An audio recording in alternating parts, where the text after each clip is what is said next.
As criancinhas já podem subir. Glória a Deus.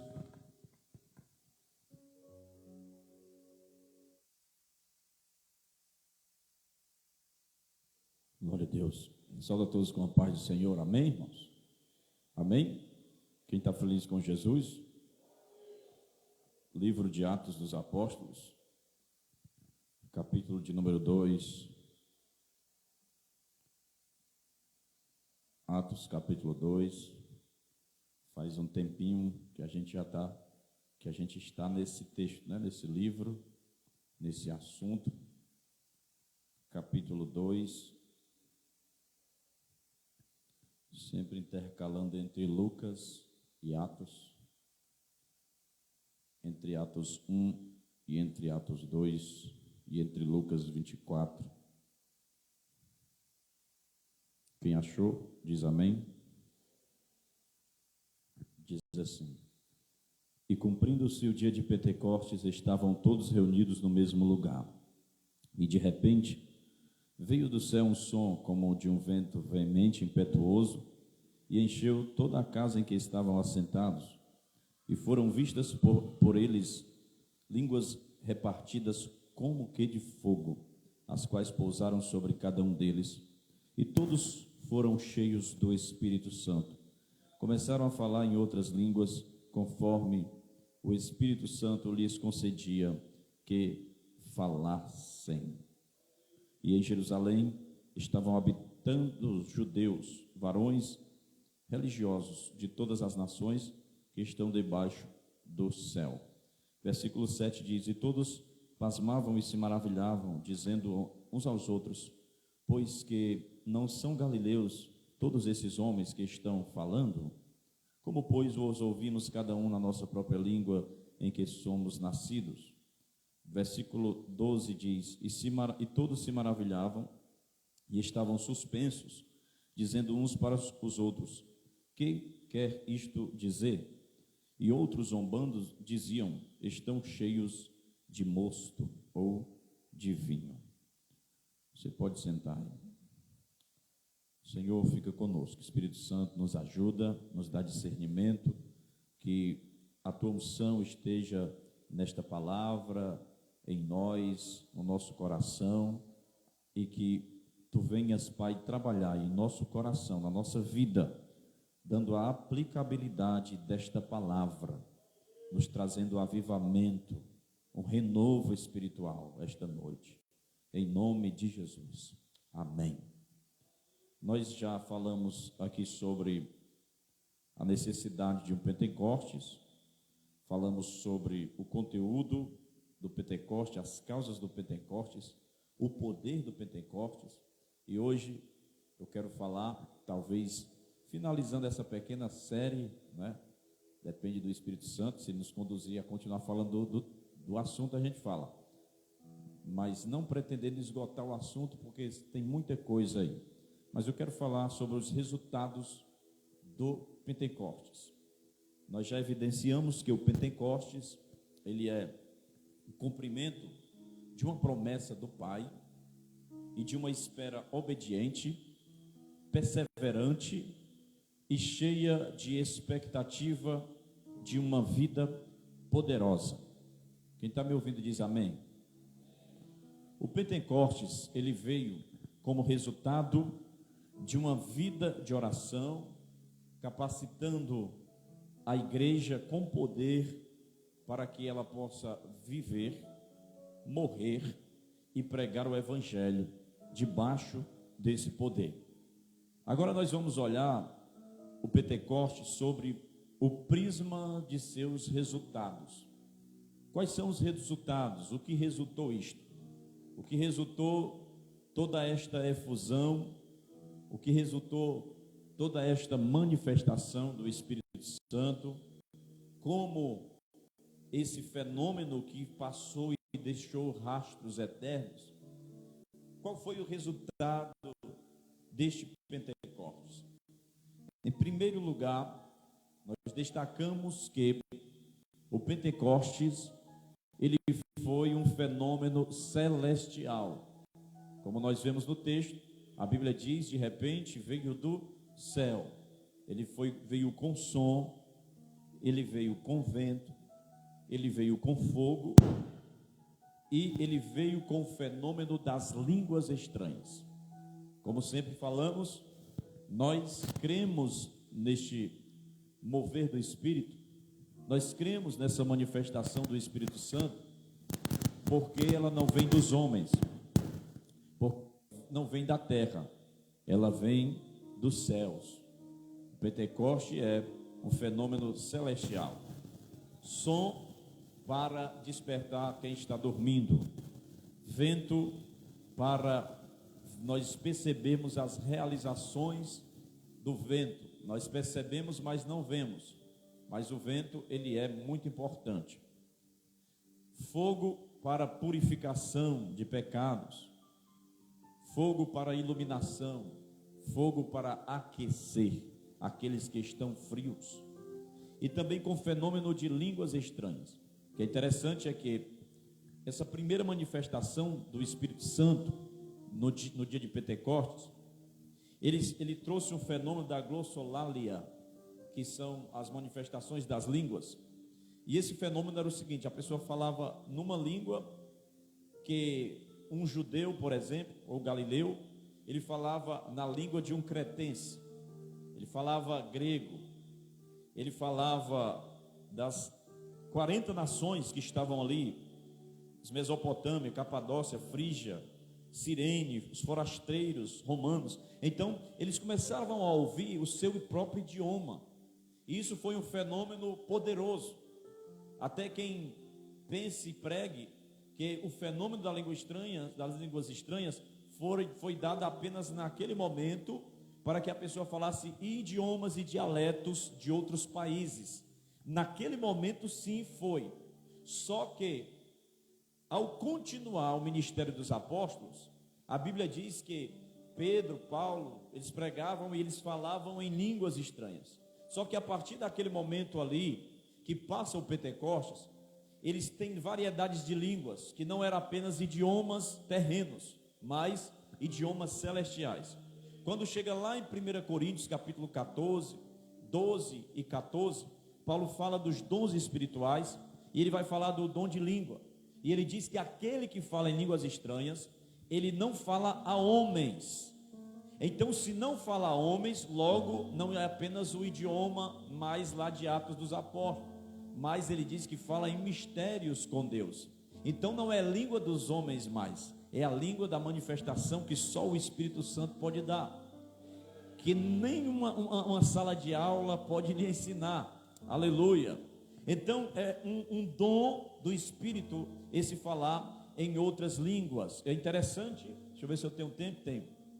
Que essa questão das línguas estranhas chamou a atenção há muito tempo dos linguistas, chamou a atenção das pessoas que trabalham com idiomas, e eles começaram a observar. Alguém trouxe uma fita na época gravada com pessoas falando em línguas, os crentes pentecostais falando em línguas, e eles colocaram para ouvir, e eles começaram a ouvir, passaram dias olhando, estudando, escutando, e eles falaram o seguinte: o resultado foi: olha, realmente o que eles estão falando aqui não dá para nós entendermos, é um idioma totalmente desconhecido, mas pelo que eles estão falando, dá para ver que não são frases desconexas, dá para ver que não é coisa desconexa, eles estão falando sim um dialeto, porque a pausa que eles dão, a forma com que eles falam, com que eles terminam, isso significa que eles estão dando uma mensagem, eles estão falando alguma coisa que a gente não sabe,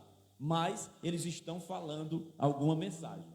Eles entenderam, juntando ali, escutando os vocábulos das línguas, que ali era sim um idioma, não era alguém inventando alguma coisa. Tanto é que o meninozinho do cara que estava escutando, um dos filhos do linguista, ele começou a falar porque estava ouvindo. Aí alguém pegou e gravou o menino falando. Aí ele mostrou o original e o menino imitando. Aí ele disse: não, aí ele está só falando algumas coisas aí que não tem nada a ver. Ele conseguiu discernir que aqueles genuínos batizados com o Espírito Santo trazia sim uma forma de fala bem estruturada, mas o menino já imitando, ele percebeu que era só alguma coisa que ele não estava tentando entender, ele está só falando aí ao léu, a esmo. Então, há sim o idioma espiritual, porque todo país ele tem o seu idioma. Se você pegar aqui o Brasil, né, nós somos dependentes de idiomas de outras nações. Quem estuda sociolinguística sabe que o Brasil ele herdou idiomas e dialetos dos portugueses, dos italianos e também dos índios e até dos africanos. Na época do Brasil, né, o colonial, um pouco de história aí para você. Veio cerca de 600 mil africanos nas caravelas, né? E esses 600 mil africanos, veio de todos os lugares. Eles trouxeram dialetos que ainda hoje são falados. Se você observar no continente africano, alguns países, como Cabo Verde, como Moçambique, Angola, Guiné-Bissau, eles trazem um português, um pouco diferente do nosso, mas eles falam português. Então, também herdamos coisas dos italianos. Você pegar a palavra moleque, fubá e etc., vieram dos africanos. Então, o nosso país ele é uma mistura de dialetos e de idiomas. Até em 1999, 2009, foi dado oficialmente a língua portuguesa brasileira oficial com a nova ortografia.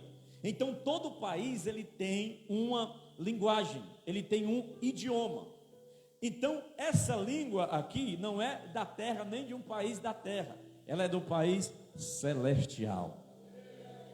Porque nós somos de uma pátria, nós temos uma nação, nós temos uma origem, a nossa origem é o céu. E quando nós falamos em línguas estranhas, nós estamos falando na língua do nosso país.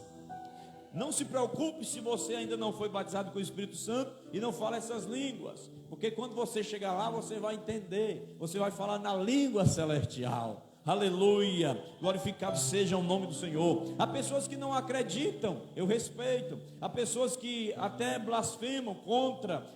Pobre deles, não sabe o que estão perdendo, porque quando essa manifestação vem sobre nós, nós sentimos que estamos bem pertinho do céu. É por isso que Paulo diz: a nossa pátria está nos céus. Nós estamos aqui como peregrinos, como os passageiros, estamos aqui, mas não somos daqui. Então o Pentecoste, ele foi um fenômeno celestial, com som, com vento, com fogo e com línguas estranhas. Quantos podem glorificar a Deus? Segundo, o Pentecoste foi um fenômeno que trouxe plenitude do Espírito Santo para todos. No versículo 4 diz: e todos foram cheios do Espírito Santo e começaram a falar em outras línguas, conforme o Espírito Santo lhes concedia que falassem. Aleluia. Olha só, eles estavam todos reunidos no mesmo lugar, quando o Espírito Santo veio sobre 5 deles, é isso que está escrito? Quando o Espírito Santo veio apenas sobre os 12 apóstolos, é isso que está escrito? Veio sobre todos. E essa era a nossa oração hoje, que o Espírito Santo venha sobre todos, sobre você, sobre você, sobre você aí atrás, sobre você, que o Espírito Santo venha sobre todos, porque ele é dispensado a todos, ele é derramado para todos. O Espírito Santo, a partir dali, os apóstolos, eles passaram a ter uma qualidade de vida superlativa. Eles foram dirigidos pelo Espírito Santo. A partir do momento que você tem uma experiência com o Espírito Santo, você fica sensível a ele, você fica tendo uma visão mais ampla, você fica tendo um discernimento melhor. O Espírito, ele encheu a Pedro, que ele pregou com desassombro diante do Sinédrio, em Atos capítulo 4, versículo 8. O Espírito Santo moveu a Filipe, que deixou o avivamento em Samaria e foi para o deserto pregar apenas para uma alma, que era o eunuco de Candace, em Atos 8 e 29. O Espírito preparou Pedro para a chegada dos emissários de concílio, lá em Atos 10 e 19. O mesmo Espírito ordenou a Pedro que fosse sem titubear com esses emissários para abrir a porta do evangelho aos gentios, lá na casa de Cornélio. O Espírito orientou as decisões do concílio em Jerusalém, em Atos capítulo 15 e versículo 28. O Espírito guiou a Paulo para fazer missões na Europa, em Atos capítulo 16 e versículo 28, capítulo 6. Os apóstolos, em todas as circunstâncias adversas, eles saíram transbordando de alegria e do Espírito Santo, como em Atos capítulo 13 e versículo 52. Em Atos capítulo 13 versículo 1, a Bíblia diz que tendo eles orado, tendo eles jejuado, disse-lhe o Espírito Santo: apartai-vos para mim, Paulo e Saulo e Barnabé, para a obra missionária a qual eu os tenho chamado. O Espírito Santo, ele está ativo na igreja. O Espírito Santo, ele trabalha na igreja e através da igreja. O Espírito Santo, ele chama. O Espírito Santo, ele convoca. O Espírito Santo, ele intercede. O Espírito Santo guia. O Espírito Santo advoga. O Espírito Santo é nosso amigo. O Espírito Santo é nosso professor. O Espírito Santo é nosso intercessor. O Espírito Santo, ele é nosso batizador. O Espírito Santo, ele é nosso renovador. O Espírito Santo, ele nos reveste. O Espírito Santo, ele nos enche. O Espírito Santo, ele nos capacita. O Espírito Santo, ele nos batiza com língua de fogo. O Espírito Santo está atuante na igreja e na sua vida. O Espírito Santo não é uma energia, ele é uma pessoa. O Espírito Santo não é apenas um vento, ou água, ou um fogo. Ele é Deus, ele é Deus. O Espírito Santo é o Consolador.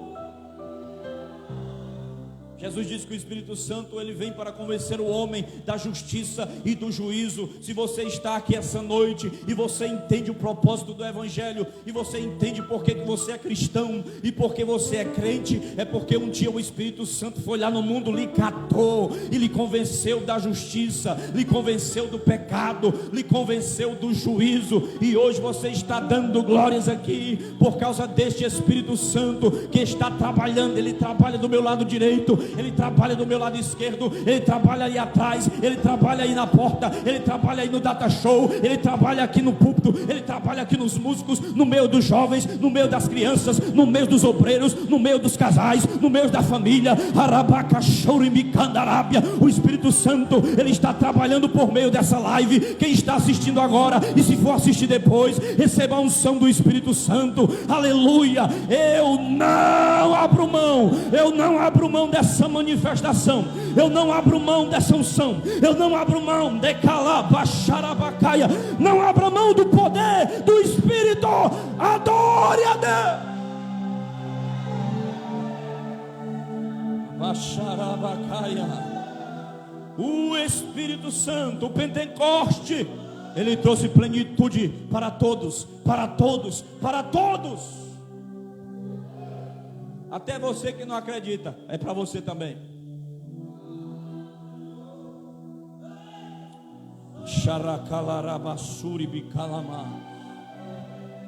O Espírito Santo, ele deixa uma característica no crente. O Espírito Santo, ele deixa uma marca no crente. Porque você vê a diferença, quem tem e quem não tem.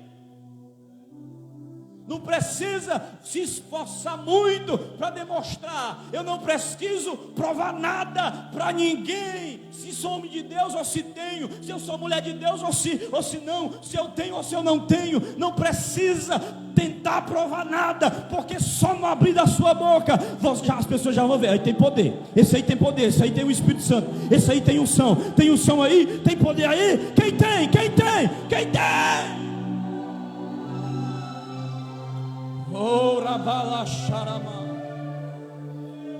Ninguém conhecia Davi, estava oculto, escondido lá no curral, cuidando das ovelhas malhadas.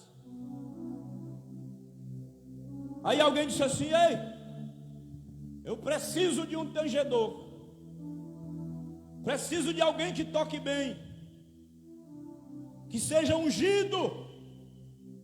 Aí alguém disse: o filho de Jessé, ele é um tangedor de harpa, ele toca bem, ele é aparente de semblante, ele é sisudo em palavras, ele é sincero. Mas o que fazia Davi ter essa característica? Era porque ele vivia chafurdando no WhatsApp ou no Instagram da época, as coisas que chamavam a atenção da juventude na época, era por isso? Não, era porque no lugar deserto onde ele estava, onde ninguém via, onde o rei Saul não via, onde os guerreiros de Israel não via, onde os servos de Saul não via, Deus estava vendo ele. E todas as vezes que vinha um urso para pregar a ovelha, ele enfrentava o urso, porque uma patada de um urso decepa o pescoço do cavalo, mas quem tem a unção de Deus, o urso não acerta uma patada, ele erra, porque o Espírito Santo é maior do que o urso. Todas as vezes que o leão vinha e pegava a ovelhinha, o Espírito Santo revertia ele com tanto poder, que ele pegava esse leão pela barba e rasgava ele ao meio, e dizia: deixa a ovelhinha, porque aqui tem homem cheio do Espírito Santo. E ele criava os instrumentos, e ele orava, e ele salmodiava. Agora observe que o Pentecostes, terceiro lugar. Primeiro, ele é um fenômeno celestial. Segundo, ele foi um fenômeno que trouxe a plenitude do Espírito Santo para todos. Terceiro, o Pentecostes, ele provocou reações diversas. Primeiro, se você quiser Pentecostes, e você receber mesmo o Pentecostes, você receber mesmo de Deus, se prepare. Vai ter muita gente que vai ter reações adversas contra você. Primeiro vão te chamar de santarrão, vão te chamar de fanático, vão te chamar de sei mais de quê, de doido, de zoadento. Primeira reação que teve, discriminação. Olha só o versículo 7 aí, ó. E todos pasmavam, se maravilhavam, dizendo uns aos outros: pois que não são o quê? Galileus? Todos esses homens que estão falando, eles fazem questão de dizer nem que eles são judeus, que eles são galileus, porque Galileu era Galileia de Nazaré, e Nazaré era uma favela, onde só tinha prostituta e bebum. Foi dessa vila que Jesus saiu. É por isso que alguém diz assim: pode sair alguma coisa boa de Nazaré? E esse Messias está dizendo que vem de lá. E eles começam a descriminalizar eles. Esses galileus, ei meu irmão, não importa de onde você saiu, de como você nasceu, se foi não foi planejado, se foi de um aborto mal feito, se seja lá o que for, o que importa é que o Espírito Santo te alcançou, te tocou e te encheu de unção. Segundo lugar, primeiro, discriminação. Segundo, ceticismo. Capítulo 2, versículo 12. E todos se maravilhavam, estavam suspensos, dizendo uns para os outros: que quer isto dizer? Olha aí o versículo 7 e o versículo 12. Eles estão céticos, eles estão se perguntando.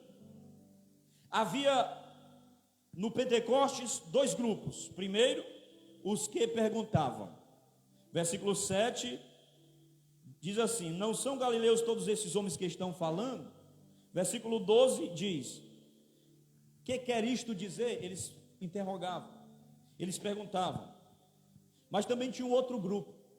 O outro grupo era os que afirmavam.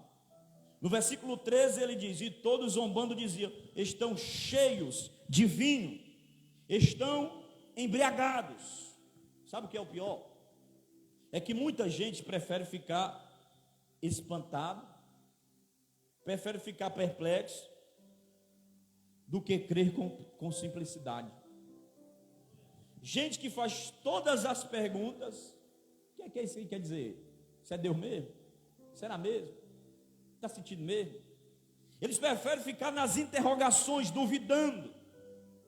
Eles perguntam, mas não abrem o coração para Deus, para ter as respostas de Deus. Gente que questiona tudo, mas não estão dispostos a obedecer. Eles não têm disposição de obedecer. Primeiro, discriminação. Segundo, ceticismo, gente incrédula. Você quer receber o poder do Espírito Santo, se prepara que você vai enfrentar essas pessoas. Terceiro, zombaria. Zombadores. Pior do que você encontrar gente que vai descriminalizar, de gente que vai olhar assim para você meio torto, de gente que vai ser cético, não vai acreditar que Deus está lhe usando. O pior é os zombadores, porque no versículo de número 13 dizia: e outros zombavam. Esses são apressados em tirar conclusões, são apressados em julgar, são aqueles que se constituem juízes e ficam tirando conclusões erradas dos irmãos. Olha a conclusão que ele dizia: estão bêbados, estão embriagados. Começavam a apontar, começavam a zombar. Só que Pedro, ele diz: não, esse povo não estão embriagados, eles estão cheios do Espírito Santo. E Paulo diz em Efésios capítulo 5, versículo 18: não vos embriagueis com vinho, em que há contenda e devassidão, mas enchei-vos do Espírito. Essa expressão encher do Espírito está no contínuo, é o verbo contínuo. Ele está dizendo: não se encha só uma vez, é todos os dias você se encher continuamente. Pentecoste provoca reações diversas. Se alguém ainda não discriminou você, se alguém ainda não zombou de você, um dia vai acontecer. Quarto, o Pentecoste abriu o caminho para uma pregação confrontadora e poderosa. Vamos já orar, viu? Quem está ainda dá um glória a Deus. Uma das marcas do genuíno avivamento é a pregação fiel das Escrituras. Olha aí o que diz o capítulo 2, versículo 14. Pedro, porém, pondo-se em pé com os 11, levantou a sua voz, começou a pregar. Ele se levanta cheio do Espírito Santo e ele começa a pregar. Por quê? Porque quem tem o Espírito Santo, ele é usado de forma tremenda. E pode até ser um galileu. Eles chamaram ele de indultos. Esses indultos, que por português nosso é idiota. Idiota significa aquele que não tem muito conhecimento, porque ninguém via Pedro indo para a sinagoga com o pergaminho debaixo do braço, com as tintas e com as penas para escrever e para estudar. Só via ele puxando, pegando traíra, pegando peixe, pegando cará, pegando piau, fazendo pescaria. Esse daí, como é que pode? Mas ele estava cheio do Espírito Santo, e quando o homem abriu a boca, o Espírito desceu. Quando ele abriu a boca, a unção tomou de conta. No século XVIII, no país de Gales, um homem chamado Warnes Hill, acho que é assim o nome dele. Esse rapaz, ele não foi convertido ouvindo alguém pregar um sermão. Ele foi convertido com um boletim de um culto de Santa Ceia da igreja. Na Europa eles faziam muito isso. Eles davam a programação da igreja, davam um versículo, e era um culto de ceia. Eles trouxeram alguma coisa a respeito lá da ceia do Senhor, e ele se converteu lendo o boletim daquela igreja. E ele tentou passar para as pessoas aquilo que ele sabia, mas ele não tinha eloquência para pregar. E ele tentava explicar a alguém. E ele então começou a pegar livros evangélicos e ler para as pessoas. E ele tinha uma unção tão grande, lendo os livros para as pessoas, que as pessoas se convertiam. Aleluia. Deus deu uma eloquência a ele na leitura, e ele lia e as pessoas se convertiam, e houve um grande avivamento na sua cidade, porque ele ganhou muitas pessoas para Jesus através da unção do Espírito Santo, só na leitura de livros cristãos. Uma pregação, nós vemos aqui uma pregação cristocêntrica na sua essência, porque Pedro ele prega sobre a morte de Cristo no capítulo 2, versículo 3, ele prega sobre a ressurreição de Cristo, no versículo 24 e 32, ele prega sobre a exaltação de Cristo, no versículo 33, e ele prega sobre o senhorio de Cristo, no versículo 36. Por quê? Porque o ministério do Espírito Santo é exaltar o nome de Jesus. Quando o Espírito vem com poder, nós não temos outro tema para pregar, é Jesus Cristo, e esse crucificado, morto e ressurreto, e Senhor dos senhores. Aleluia, eu glorifico a Deus, porque essa igreja conhece uma mensagem cristocêntrica, conhece uma mensagem sobre Jesus. Tem lugares por aí que a gente prega e fala sobre Jesus, o povo se espanta, olha, é como se fosse uma mensagem estranha, porque estão acostumados só com vitória, com bênção, com pegue, receba, você vai ser isso, você vai ser aquilo. Não, você não vai ser isso e nem aquilo, sem antes passar pela cruz, sem antes ter um encontro com Jesus e uma experiência com o Espírito Santo. Essa pregação, para me terminar, teve uma pregação eficaz no seu propósito. A pregação de Pedro explicou, que Pedro pregou e explicou, explodiu como uma dinamite no coração da multidão. E essa pregação, ela veio clara em suas exigências. Porque quando teve um propósito, que foi atingir a multidão, houve uma reação. E a reação foi: que faremos, pois, para ser igual a vocês, para receber isto aí? Aí Pedro diz: arrependei-vos, pois, para que sejais cancelados os vossos pecados.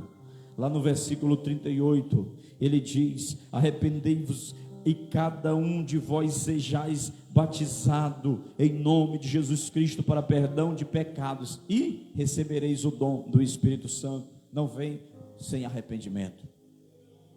Foi uma pregação específica quanto à promessa, porque no versículo 38 disse: e disse-lhes Pedro: arrependei-vos, cada um sejam batizados. Olha só, ele especifica: para perdão do pecado, e recebereis o dom, ou seja, a promessa do Espírito Santo. E essa pregação foi uma pregação que teve resultados, uma pregação vitoriosa em seus resultados.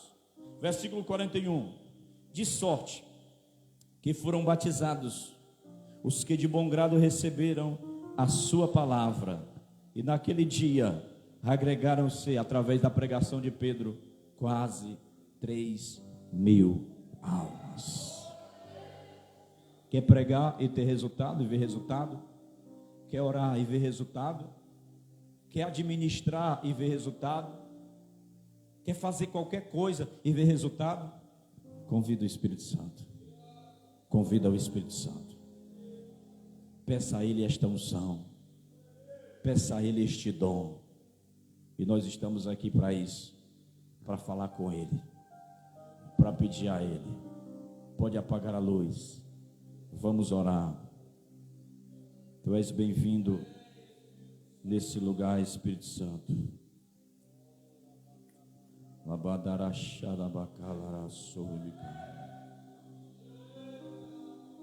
Nós queremos resultados eficazes de nossa vida, em nossa conduta, nossa igreja, nosso ministério, em nossa pregação, seja o que nós formos fazer, se for louvar, se for pregar, se for testemunhar, se for estudar. Nós queremos, Senhor, a operação do Teu poder. Não olhe para os que criticam, não olhe para os zombadores, não olhe para os céticos. Seu compromisso não é com eles, seu compromisso é com Deus. Se for de agradar a Deus para desagradar as pessoas, eu prefiro agradar a Deus. Pedro disse para as autoridades daquela época que perseguia eles: mais vale obedecer a Deus do que os homens, porque o meu compromisso não é com vocês, o meu compromisso é com Deus.